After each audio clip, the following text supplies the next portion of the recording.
Freddie is in Maidenhead. Freddie, what can you tell me?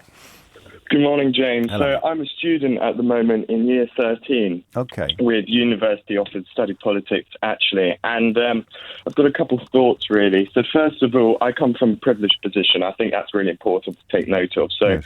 I myself am currently in a grammar school, which I newly moved to in year 12. Before that, for 2 years, I was at a private school. And 2 years before that, I was at state comprehensive. So I've had quite a good understanding of the school system and that. Did your parents win the lottery?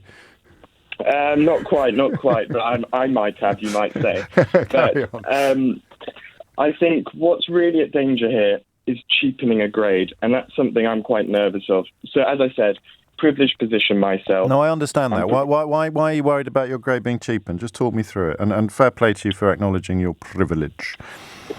So just give some context. So I myself am predicted 4 A stars, and one of those A stars is an EPQ.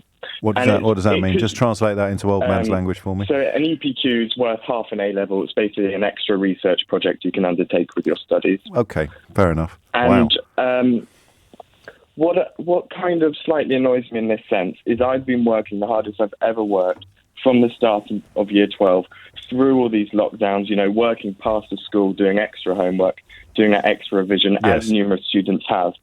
So I myself am at quite a high level, and I would say if exams were normally going on, I think I am at that normal, pre-corona A-star level. Yes. And then we have other students who less fortunate position, I've got you, but are still at that A-star. So really, an A-star could mean one is at a B level or one is at an A-star level. And I think that just creates lots of issues, and especially if you look at universities, you have your grade requirements, say AAA or A-star AA, and they cater for those intellectual, minds. And then if you have such large discrepancies in that cohort, what's going to happen to that learning? Are they going to, have to decrease that?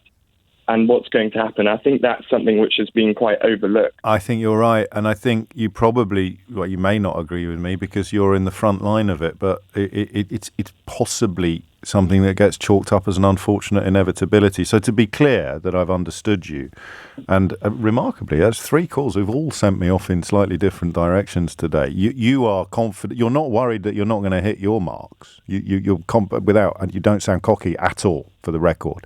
And I know what cocky sounds like. I listen back to the programme some days. So you're still confident that you're going to get the grades you're predicted, or as near as damn it to them.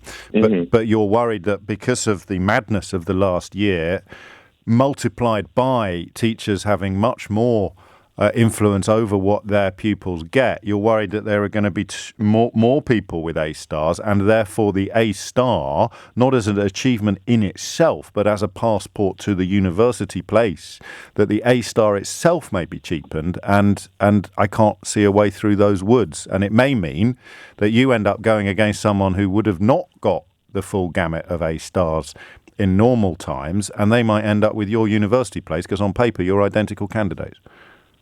Exactly, and I think it's just really important, to realise how important grades are, because I think obviously when someone's like 35 are listening to this, you go, first years of your life, you work, you change everything, and they become so unimportant. But for someone, 18, 13 of those years have been to this point. No, I know, and it must really grate when you hear old gits like me saying that, trust me on this one, you think it really matters, but by the time you get to my age, you'll realise that it doesn't matter at all. Because at your age, well, I hope this isn't patronising, it's pretty much all that matters. Your entire... You go to school every day, and the goalposts are exam grades, and now they are... Oh, there you go, that analogy works, doesn't it? And now they're making the goals much bigger, you worry. Exactly. I think you'll be all right. It sounds to me as if you are the kind of candidate that any university is going to want to snap up. Do you interview? Do they do interviews? Are you applying for places that involve interviews as well as results and predictions and projections? How's that working out this year? So obviously for stuff like medicine, you interview, or with law, you have LNAT, which is an extra exam. So I'm politics and international relations. So luckily, it's just personal statements, school reference, and your predicted grade. And that is why I'm fairly confident that you are going to end up wherever it is you're dreaming of ending up. But I appreciate those are just words, and what you're looking at is statistics, and the statistics may well be skewed against people who have produce the goods against the odds. Freddie, best of luck, mate. Let me know how you get on.